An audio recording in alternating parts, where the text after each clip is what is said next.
ছাত্রছাত্রীরা, আশা করছি তোমরা ভালো আছো। তো এর আগে যে আমি গ্রুপ 16 এর যে আমি বেসিক ইন্ট্রোডাকশন একটা করেছিলাম, সেগুলো নিশ্চয়ই তোমরা ভালোভাবে করেছো।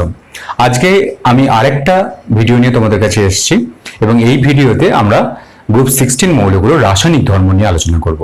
এবং রাসায়নিক ধর্মগুলোর মধ্যে আমরা প্রথম যেটা আলোচনা করব সেটা হচ্ছে গ্রুপ 16 মৌলগুলোর জারণ অবস্থা বা অক্সিডেশন স্টেট। তাহলে আমরা যেটা আলোচনা করব সেটা হচ্ছে গ্রুপ 16 আমরা তো গ্রুপ 16 আলোচনা করছি, গ্রুপ 16 এর রাসায়নিক ধর্ম নিয়ে আলোচনা করব। এবং রাসায়নিক ধর্মের মধ্যে যেটা প্রথম আলোচনা করব সেটা হচ্ছে জারণ অবস্থা বা অক্সিডেশন স্টেট। তাহলে দেখো, আজকে যেটা আলোচনা করব জারণ অবস্থা বা অক্সিডেশন স্টেট। এটা নিয়ে আলোচনা করব। দেখো, জারণ অবস্থা বা অক্সিডেশন স্টেট, তো গ্রুপ 16 মৌলগুলোর সাধারণ ইলেকট্রন বিন্যাস কি? NH2 এবং Np4। তাহলে এরা কিন্তু খুব সহজেই দুটো ইলেকট্রন গ্রহণ করতে পারে। আমি আগের এপিসোডেও বলেছিলাম, দুটো ইলেকট্রন গ্রহণ করে এটা কি করবে, এরা তৈরি করবে NH2 Np6, অর্থাৎ এটা নিষ্ক্রিয় গ্যাস ইলেকট্রন বিন্যাস কিন্তু খুব সহজেই পেতে পারে। সুতরাং এদের একটা সাধারণ একটা প্রবণতাই থাকবে, এরা দুটো ইলেকট্রন গ্রহণ করবে। আর দুটো ইলেকট্রন যদি গ্রহণ করে কোনো একটা এলিমেন্ট, তাহলে সেখানে একটা জারণ অবস্থা কি হবে? সেখানে একটা জারণ অবস্থা হবে -2। সুতরাং এদের একটা টেন্ডেন্সি থাকবে যে এরা কিন্তু -2 জারণ অবস্থা কিন্তু স্টেট শো করবে, কারণ দুটো ইলেকট্রন গ্রহণ করবে। দুটো ইলেকট্রন গ্রহণ করলে সেই এলিমেন্টের উপর চার্জ কি আসবে? দুটো ইলেকট্রন উদ্বৃত্ত ইলেকট্রন, মানে সেখানে বেশি ইলেকট্রনের চার্জ যদি নেগেটিভ হয়, সুতরাং এক্ষেত্রে এদের সাধারণ অবস্থা হবে, সাধারণ যে অক্সিডেশন স্টেটটা কি হবে? -2। এই কথাটা খেয়াল রাখতে হবে। এবং দেখো, আমরা কয়েকটা কথা বলবো যে যেমন ধাতব অক্সাইডে আমি একটা স্টেটমেন্ট লিখছি এবং ব্যাখ্যাটাও করব যে ধাতব অক্সাইডে অক্সিজেনের জারণ সংখ্যা, অক্সিজেনের জারণ সংখ্যা ধাতব অক্সাইডে অক্সিজেনের জারণ সংখ্যা -2 হয়। যে কোনো তুমি ধাতব অক্সাইড নাও, ধাতুর কোনো অক্সাইড নাও, তার এখানে অক্সিজেনের জারণ সংখ্যা তুমি দেখো, সেখানে -2 কিন্তু দেখতে পাবে। যেমন ধরো, এখানে আমি করছি MgO, ম্যাগনেসিয়াম অক্সাইড। তাহলে এখানে ম্যাগনেসিয়ামের জারণ সংখ্যা যদি +2, তাহলে অক্সিজেনের জারণ সংখ্যা কি? -2। ঠিক আছে। তুমি যদি এখানে করো Na2O, সোডিয়াম অক্সাইডে অক্সিজেনের জারণ সংখ্যা কত? নাইট্রোজেনের এর যদি জারণ সংখ্যা যদি +1 করে হয়, তাহলে +2, দুটো সোডিয়াম আছে, তাহলে অক্সিজেন জারণ সংখ্যা কত? -2।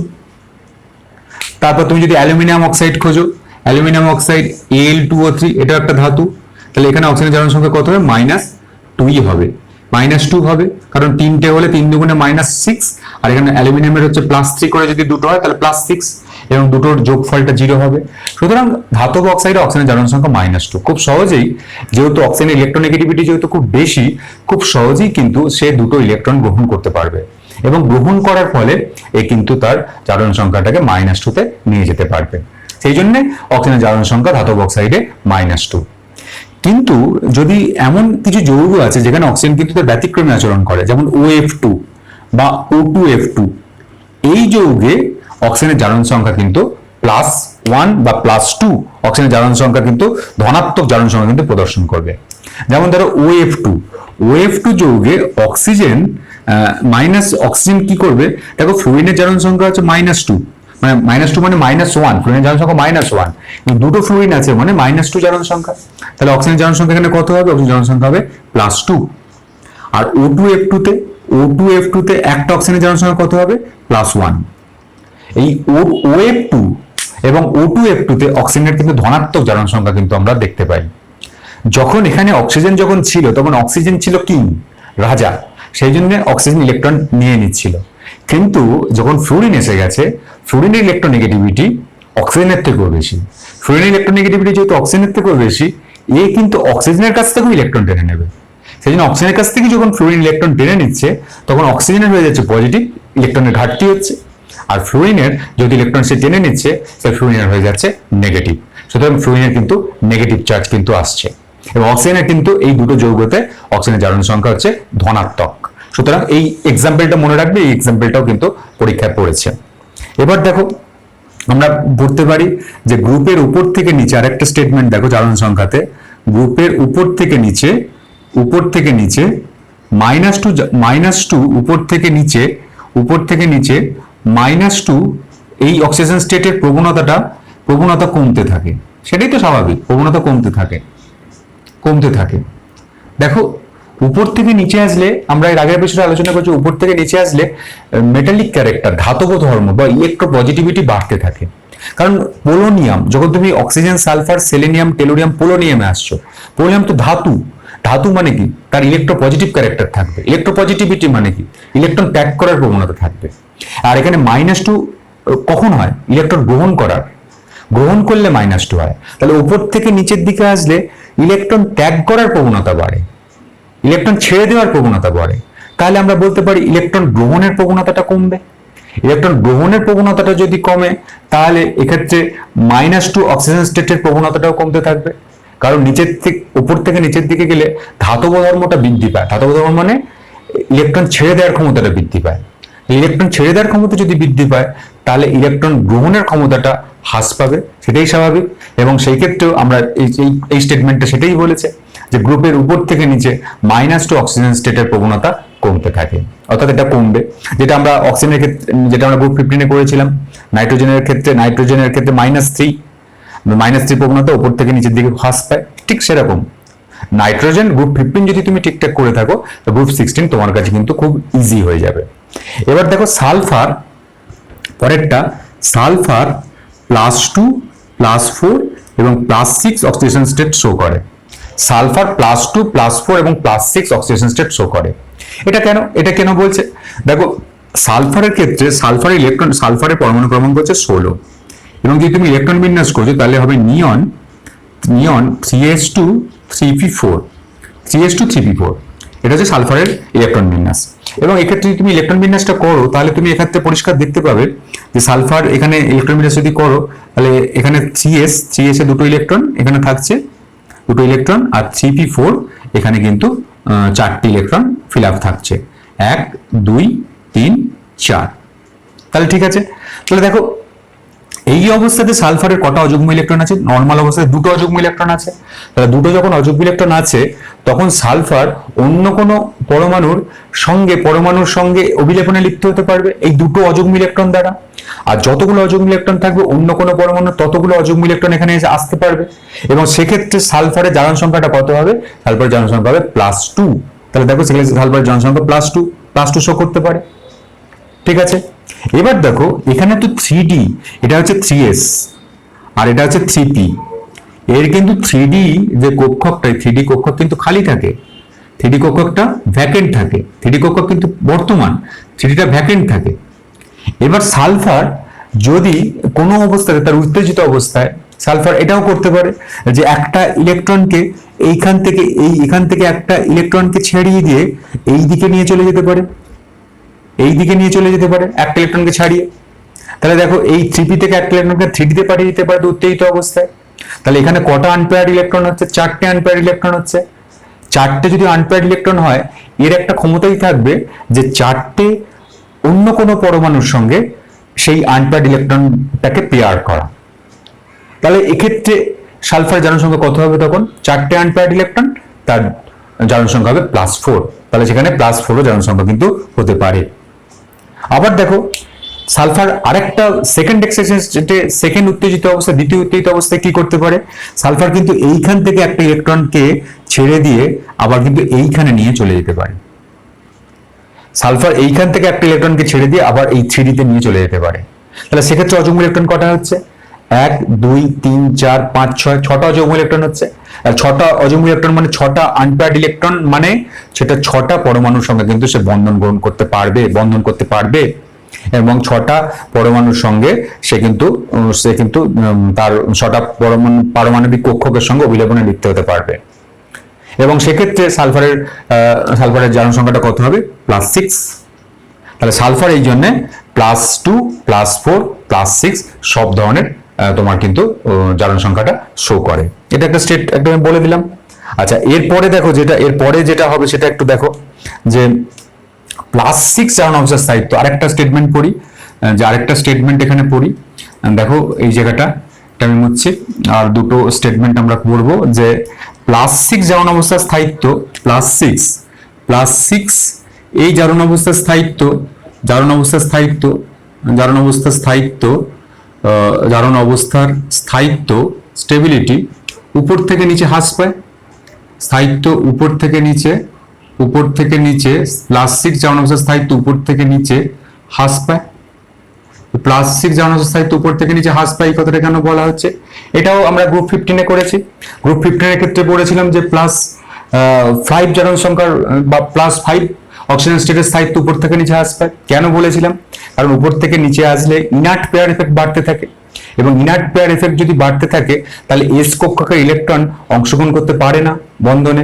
তাহলে দেখো বাইরের কক্ষে সাধারণ টার্মিনাস হচ্ছে NH2NP4, কিন্তু উপর থেকে নিচে যখন আসবে তখন ইনার্ট পেয়ার এফেক্ট কার্যকরী হবে। সেলেনিয়াম, টেলুরিয়াম এবং পোলোনিয়ামের ক্ষেত্রে ইনার্ট পেয়ার এফেক্ট কার্যকরী হবে। ইনার্ট পেয়ার এফেক্ট যখন কার্যকরী হবে তখন NS এর এই দুটো ইলেকট্রন কিন্তু অংশগ্রহণ করতে পারবে না, অর্থাৎ তখন কিন্তু +6 অক্সিজেন স্টেটের যে স্থায়িত্ব সেটা কিন্তু হ্রাস পাবে, এবং হ্রাস পেয়ে +4 এর অক্সিজেন স্টেটের স্থায়িত্বটা কিন্তু সেক্ষেত্রে বৃদ্ধি পাবে। সেক্ষেত্রেই বলেছে যে +6 জারণ অবস্থার স্থায়িত্ব কিন্তু উপর থেকে নিচে হ্রাস পায়, +4 এর কিন্তু বৃদ্ধি পাবে।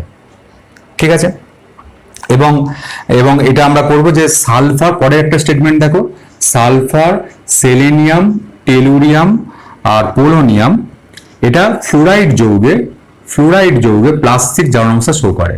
ফ্লুরাইড যৌগে +6 জারণ অবস্থা শো করে, +6 জারণ অবস্থা শো করে। এটা তোমার স্টেটমেন্ট। এর তুমি ব্যাখ্যা দিতে হবে। জারণ অবস্থা দেখায় ফ্লুরাইড যৌগে, যেমন ধরো SF6ই সম্ভব ফ্লুরাইড যৌগে, কখনো HCl6 সম্ভব নয় বা SI6 সম্ভব নয়। ফ্লুরিন কেবলমাত্র এই +6 সালফারের, যখন এখানে সালফার SF6 এ সালফারের জারণ সংখ্যাটা হচ্ছে +6, এবং এটা ফ্লুরাইড যৌগেই সম্ভব হয়, কারণ ফ্লুরিনের ইলেকট্রোনেগেটিভিটি খুব বেশি।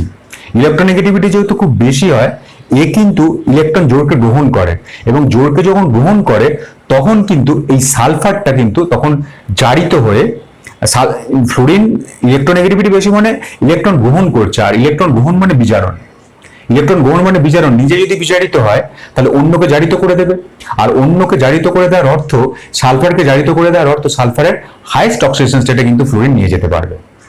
সেই জন্যই এই সালফার,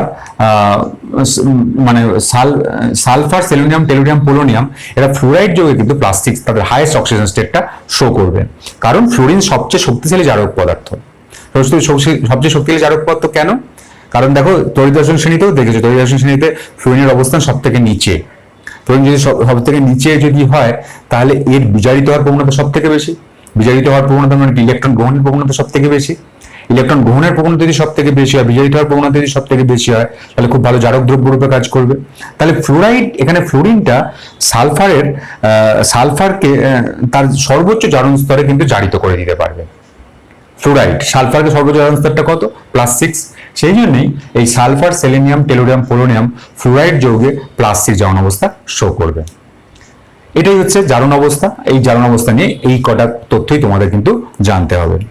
ঠিক আছে, এরপর আমরা করব, দেখো যে আমরা রাসায়নিক ধর্মের দ্বিতীয়টা করব, সেটা হচ্ছে হাইড্রাইট, হাইড্রোজেনের সঙ্গে বিক্রিয়া। এই গ্রুপ 16 মৌলগুলোর হাইড্রোজেনের সঙ্গে বিক্রিয়া করব, রাসায়নিক ধর্মের দ্বিতীয়টা। যেমন আমরা গ্রুপ 15-এ করেছি ঠিক তেমন ভাবেই কিন্তু আমরা এগোবো।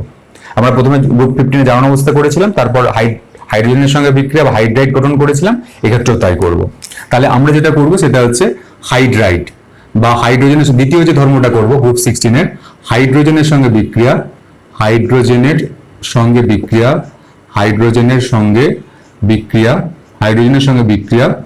বা হাইড্রাইট গঠন, হাইড্রোজেনের সঙ্গে বিক্রিয়া বা আমি বলতে পারি এটাকে হাইড্রাইট গঠন। তো দেখো হাইড্রাইট গঠন তো একদম সিম্পল জিনিস। তো হাইড্রোজেনের সঙ্গে যদি বিক্রিয়া হয়, অক্সিজেনের সঙ্গে যদি হাইড্রোজেনের বিক্রিয়া হয়, তাহলে কি উৎপন্ন হবে? জল উৎপন্ন হবে, H2O। তাহলে এটাই হচ্ছে তোমার হাইড্রাইট। মানে অক্সিজেনের হাইড্রাইট কি? অক্সিজেনের হাইড্রাইট হচ্ছে জল। তাহলে এক্ষেত্রে এই গ্রুপ 16 এলিমেন্টগুলো E2O মানে E2O নয়, গ্রুপ 16 এর মৌলগুলো আমি যদি বলি H2, আচ্ছা এখানে যদি আমি বলি যে H2E এই টাইপের কিন্তু আমাদের হাইড্রাইট গঠন করবে। এখানে ই কি হতে পারে? ই হতে পারে, দেখো অক্সিজেন হতে পারে, ই হতে পারে সালফার হতে পারে, ই সেলেনিয়াম হতে পারে, ই টেলুরিয়ামও হতে পারে। এই টেলোনিয়ামও হতে পারে, পোলোনিয়ামও হতে পারে, পোলোনিয়ামও হতে পারে মেবি। তাহলে দেখো এখানে এবার যদি H2E যদি হয়, H2 যদি যদি অক্সিজেন হয় তাহলে কি হবে H2O, যদি সালফার হয় তাহলে কি হবে H2S, যদি সেলেনিয়াম হয় H2Se, এবং যদি টেলুরিয়াম হয় তাহলে কি হবে H2TE, এবং যদি পোলোনিয়াম হয় তাহলে কি হবে H2PO। তো এই টাইপের কিন্তু হাইড্রোজেনের সঙ্গে বিক্রিয়া করে গ্রুপ 16 মৌলগুলো এই টাইপের হাইড্রাইড কিন্তু গঠন করতে পারবে, এটা জেনে রাখবে।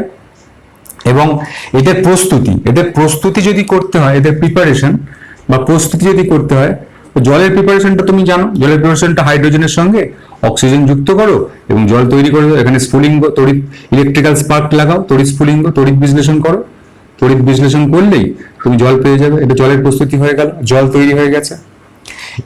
H2S এর যদি প্রস্তুত করতে চাও তাহলে আমরা অল্প করে জানবো FeS প্লাস H2SO4 এর সঙ্গে বিক্রিয়া করাবো, এবং এখানে FeS, এটা তোমরা ক্লাস 10-এ করেছিলে, FeSO4 আর H2S তৈরি হয়ে যাবে, এই প্রস্তুতি হয়ে গেল।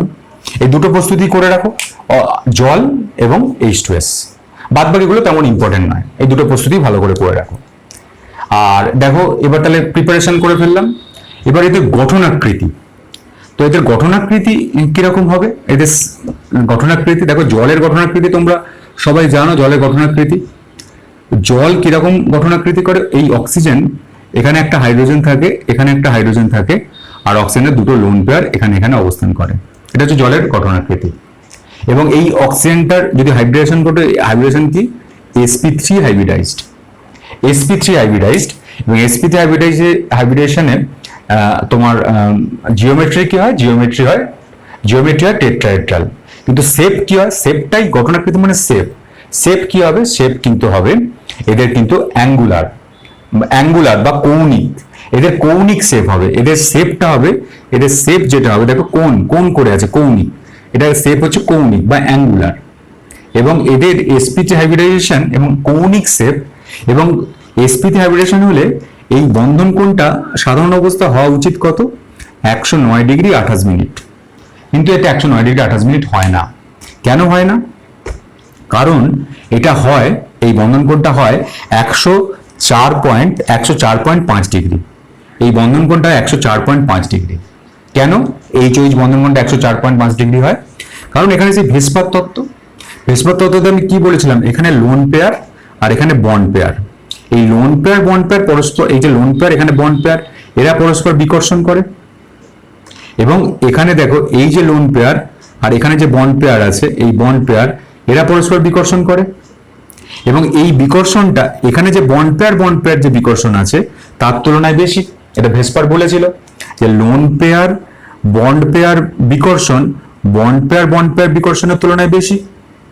তাহলে লোন পেয়ার বন্ড পেয়ার বিকর্ষণ যদি বন্ড পেয়ার বিকর্ষণের তুলনায় বেশি হয়, তাহলে এই যে অ্যাঙ্গেলটা এতটা খুলে আছে, এ এদিকে বিকর্ষণ করছে, এ এদিকে বিকর্ষণ করছে, তাহলে এই অ্যাঙ্গেলটা কিন্তু এটা আস্তে আস্তে করে ছোট হয়ে যাবে। অর্থাৎ বন্ধন কোণ 109.28 ডিগ্রি হওয়ার কথা sp3 হাইব্রিডেশন হলে, কিন্তু এক্ষেত্রে জলের ক্ষেত্রে এই বন্ধন কোণটা হয়ে যাবে 104.5 ডিগ্রি, 104.5 ডিগ্রি। অর্থাৎ বন্ধন কোণ কিন্তু হ্রাস পাবে এবং এদের গঠনাকৃতি হবে কৌণিক। ঠিক আছে, ভালো করে করবে এটা। আচ্ছা, এইবার দেখো বন্ধন কোণ নিয়ে যখন চলে এলো, এই বন্ধন কোণ নিয়ে আমাদের বন্ধন কোণটা এবার কতটা কমবে, কার কতটা কমবে, গ্রুপ 15 এর ক্ষেত্রে আলোচনা করেছিলাম, গ্রুপ 16 এর আলোচনা হবে। তো কার কতটা কমবে, দেখো সবার ক্ষেত্রেই কিন্তু একই কন্ডিশন, এখানে যদি H2O থাকে, H2S যদি হয় তাহলে এরকম হবে, H2S হবে, তারপরে আছে H2AC, H2T টা করি, তাহলে আমি তিনটে জিনিস দিয়ে দেখাই, তাহলে তোমাদের বুঝতে সুবিধা হবে। H2T, এবার দেখো সবারই দুটো করে লোন পেয়ার আছে, এই টেলুনিয়ামেরও আছে, সবারই দুটো করে লোন পেয়ার আছে। তাহলে এই ক্ষেত্রে বন্ধন কোণটা যখন কমবে, এই এখানে বন্ধন কোণটা যখন আলোচনা করব, ঘটনাকৃতির পরে যেটা আলোচনা করবো সেটা হচ্ছে বন্ধন কোণ। এটা বন্ধন কোণ নিয়ে আলোচনা, কার কত বেশি কার কত কম। দেখো আমরা কিন্তু গ্রুপ 15 আলোচনা করেছি এগুলো, মানে একটু অন্যরকম ভাবে বন্ধন কোণ নিয়ে আলোচনা করবো। দেখবো যে এই যে বন্ধন কোণ, এই বন্ধন কোণ না এই বন্ধন কোণ, কার বেশি কার কম, এটা নিয়ে আলোচনা করব। দেখো এইখানে সবারই তো লোন পেয়ার আছে, সবারই লোন পেয়ার আছে, এই লোন পেয়ার আছে, এই লোন পেয়ার আছে, এখানে লোন পেয়ার আছে, এখানে লোন পেয়ার আছে। সুতরাং এই লোন পেয়ার বন্ড পেয়ার এখানে বিকর্ষণটা সেইভাবে কিন্তু সেই কারণটা কিন্তু কার্যকরী হবে না। এখানে যেটা কার্যকরী হবে সেখানে দেখতে হবে যে এটাতে সেন্ট্রাল কেন্দ্রীয় পরমাণুটা কি, কেন্দ্রীয় পরমাণু হচ্ছে অক্সিজেন, এক্ষেত্রে কি সালফার, এক্ষেত্রে কি টেলুরিয়াম। এবার কেন্দ্রীয় পরমাণুর কার ইলেকট্রোনেগেটিভিটি বেশি, অক্সিজেনের ইলেকট্রোনেগেটিভিটি বেশি। অক্সিজেন ইলেকট্রোনেগেটিভিটি বেশি যদি হয় তাহলে এখানে যে বন্ধন জোড়ে ইলেকট্রনটা আছে সেই ইলেকট্রনটা অক্সিজেনের দিকে সরে যাবে, এটা তো স্বাভাবিক। বন্ধন জোড়ে ইলেকট্রনটা অক্সিজেনের দিকে সরে আসবে, তাহলে অক্সিজেনের দিকে যদি সরে আসে তাহলে দেখো এইখানে অক্সিজেনের কাছাকাছি বন্ধন জোড়ের ইলেকট্রনগুলো থাকবে, তাহলে এই যে বন্ধন কোণটা, এই বন্ধন কোণটা কিন্তু বিকর্ষণটা বেশি হবে, এই বন্ধন কোণটা কিন্তু খুলে যাবে। এই যে দেখো বন্ধন কোণটা, এই বন্ধন কোণটা এরকম ছিল, এই বন্ধন কোণটা কিন্তু খুলে যাবে, বিকর্ষণটা বেশি হচ্ছে বলে। তাহলে এক্ষেত্রে H2OH এর বন্ধন কোণটা সব থেকে বেশি হবে, কারণ এখানে অক্সিজেন ইলেকট্রোনেগেটিভিটি বেশি। এবং এই বন্ধন কোণটা কত, এই বন্ধন কোণটা হচ্ছে 104.5 ডিগ্রি। এবার যদি আমি H2S এর ক্ষেত্রে খুঁজি তাহলে সালফারের ইলেকট্রোনেগেটিভিটি অক্সিজেনের থেকে কম। সালফারের ইলেকট্রোনেগেটিভিটি যদি অক্সিজেনের থেকে কম হয় তাহলে এখানে বন্ধন জোড়টা সালফারের অত কাছে থাকতে পারবে না, একটু দূরে থাকবে। তাহলে দূরে যদি থাকে তাহলে এখানে কিন্তু বিকর্ষণ তত বেশি হবে না। আর বিকর্ষণ যদি তত বেশি না হয়, বিকর্ষণ যদি তত বেশি না হয় তাহলে কিন্তু এটা খুব বেশি খুলবে না, হালকা করে খুলবে, তাহলে এখানে বন্ধন কোণটা কম হবে। এবং এই বন্ধন কোণটা কত, H2 এর ক্ষেত্রে বন্ধন কোণটা হচ্ছে 92.1 ডিগ্রি। এটার ক্ষেত্রে টেলুরিয়ামের ক্ষেত্রে আরো কম হবে, কারণ এর ইলেকট্রোনেগেটিভিটি, টেলুরিয়াম ইলেকট্রোনেগেটিভিটি সালফারের থেকেও কম। এখানে বন্ধন জোড়টা আরো দূরে সরে থাকবে, আরো দূরে সরে থাকবে। আরো যদি দূরে সরে থাকে তাহলে কিন্তু এই বিকর্ষণটা সহজে অত ভালো হবে না, এবং বিকর্ষণটা যদি সহজে অত ভালো না হয় তাহলে কিন্তু বন্ধন কোণটা তত বেশি কিন্তু হবে না। এবং এক্ষেত্রে সেই জন্য এখানে বন্ধন কোণে যদি তুমি তুলনা করো তাহলে H2 এর বন্ধন কোণ সব থেকে বেশি, তারপরে H2S, তারপরে কমতে থাকবে, তারপরে H2SE, H2SE, তারপরে H2TE, H2TE, H2TE, এবং তারপরে লাস্টে H2PO, পোলোনিয়াম, H2PO বন্ধন কোণ কিন্তু আস্তে আস্তে করে কমতে থাকবে। আর H2SE আর H2TE এই পর্যন্তই করেছে, পোলোনিয়ামের ক্ষেত্রে আর খোঁজেনি। এই বন্ধন কোণটা এতটাই কিন্তু কম হবে। ঠিক আছে, এর বুঝতে পারলে নিশ্চয়ই, আশা করছি। এবার করবো স্ফুটনাঙ্ক। দেখো এরপরে করবো আমরা স্ফুটনাঙ্ক। তো স্ফুটনাঙ্কের ক্ষেত্রে দেখো, স্ফুটনাঙ্কের ক্ষেত্রে যখন আলোচনা করব স্ফুটনাঙ্ক, তো স্ফুটনাঙ্কের ক্ষেত্রে দেখো, স্ফুটনাঙ্কের ক্ষেত্রে যখন আলোচনা করব কিসের উপর নির্ভর করবে, স্ফুটনাঙ্ক নির্ভর করে van der Waals force of attraction, van der Waals force of অ্যাট্রাকশনের উপর নির্ভর করে স্ফুটনাঙ্ক। এবং van der Waals force of attraction কিসের উপর নির্ভর করে, সাইজের উপর নির্ভর করে। সাইজ যত বেশি van der Waals force of attraction তত বেশি, এবং স্ফুটনাঙ্কও তত বেশি হবে। সেই অর্থে তোমার কিন্তু স্ফুটনাঙ্ক সব থেকে বেশি হওয়া উচিত। এই H2POটাকে ধরবো না, H2PO এর স্থায়িত্ব খুব কম, পোলোনিয়াম বলে। এই চারটের মধ্যে স্ফুটনাঙ্ক কিন্তু সব থেকে সাইজ বেশি কার, সব থেকে সাইজ বেশি যে টেলুরিয়ামের। তাহলে টেলুরিয়ামের সাইজ যদি সব থেকে বড় হয় তাহলে van der Waals force of attraction সেখানে সব থেকে বেশি। আর van der Waals force of attraction যদি সব থেকে বেশি হয় তাহলে স্ফুটনাঙ্ক কিন্তু সব থেকে বেশি হবে। তাহলে H2TE এর কিন্তু স্ফুটনাঙ্ক বেশি হবে। তারপর কি হবে, তারপরে হবে H2SE, তারপরে হবে H2S। কিন্তু H2 এর মধ্যে van der Waals force of attraction বাদ দিয়েও আরেকটা জিনিস কাজ করে, সেটা হচ্ছে কি হাইড্রোজেন বন্ডিং। তোমরা জানো H2 এর ক্ষেত্রে, মানে H2 এর ক্ষেত্রে van der Waals force of attraction যে কোনো দুটো অণুর মধ্যেই van der Waals force of attraction কাজ করে।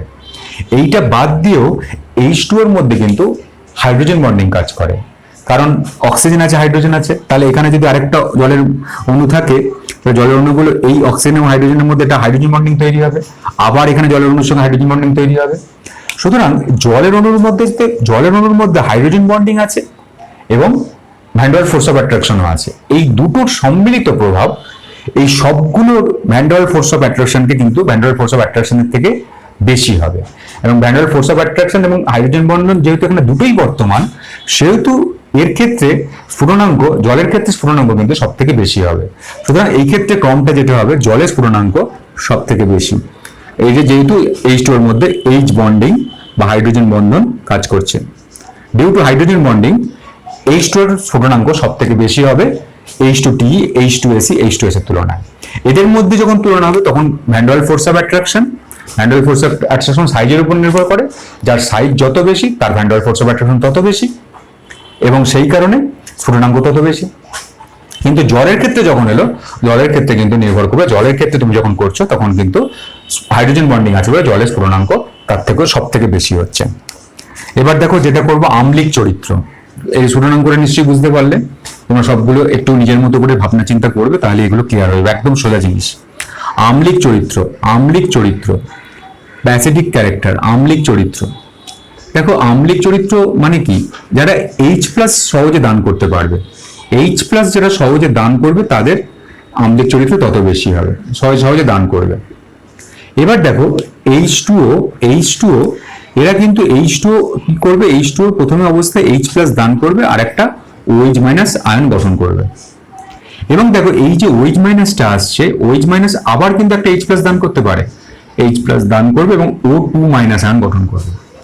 অর্থাৎ এই গ্রুপ 16 এই মৌলগুলো হচ্ছে হাইড্রাইড, এইগুলো হচ্ছে দ্বিক্ষারীয় অ্যাসিড, দ্বিক্ষারীয় মানে এর ক্ষারগ্রাহিতা হচ্ছে 2, কারণ এখানে দুটো H+ আয়ন দান করছে, এখানে একটা আবার এখানে একটা, সুতরাং এরা হচ্ছে দ্বিক্ষারীয় অ্যাসিড, মানে এদের ক্ষারগ্রাহিতা হচ্ছে 2, কারণ অ্যাসিড, জলও এক প্রকার অ্যাসিড বলে বিবেচনা করতে পারবো, কারণ জল কিন্তু H+ আয়ন দান করে।